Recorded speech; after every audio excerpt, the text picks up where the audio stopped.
ఓ రకంగా ఒకటి ప్రాణమో ఇద్దరు ప్రాణాల్లో తీసుకుందామని. అదిగో చూడండి, ఈ అబ్బాయి పేరు చూడండి, అమీర్ ఖాన్.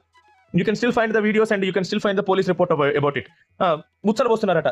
ఏమొస్తుంది బాబు ఉచ్చలు పోస్తే? ఏ సోను సూద్ కావాలా నీకు? తాగుతావా కొంచెం? అన్నావు కదా హ్యుమానిటీ కనబడుతుంది ఉమ్మేసిన రోటీలలో అని. ఉచ్చబోసిందంటే దేవుడు కనబడతాడేమో. తాగి చూడు రాదు. మిగిలిన హిందువులు కూడా నేర్చుకోండి, సిగ్గు తెచ్చుకోండి. ఇలాంటి వాళ్ళ దగ్గర కొనకండి, పేరు కనుక్కొని కొనండి. తప్పేం లేదు, హిందువుల దగ్గర మాత్రమే కొనడంలో. మరి ఉచ్చలు పోసి అమ్ముతుంటే ఎవరు తాగుతారండి ఉచ్చలు? తాగే వాళ్ళు అనుకుంటే తాగండి మంచిగా, ఉచ్చలు తాగండి, ఇంత పియ్యి కూడా తినండి నోట్లో. Sorry, I been very rude for this. వాడు చేసిన పని కంటే నేను అన్నది పెద్ద ప్రాబ్లం కాదండి. వాడు చేశాడు ఈ పని, వాడు చేశాడు. నేనంటే పెద్ద ప్రాబ్లం వచ్చిందా మీకు? మరి సిగ్గు తెచ్చుకోవాలి, మనం కూడా సిగ్గు తెచ్చుకోవాలి. అరే ఇట్లాంటి వాడి దగ్గర కొనద్దు. ఎవరి దగ్గర హిందువులు ఉన్నారా? హిందువుల షాప్లో అయితే ఇట్లాంటివి జరగవు. వెళ్ళి కొనుక్కోవడం మంచిది. షాప్ని చూడండి,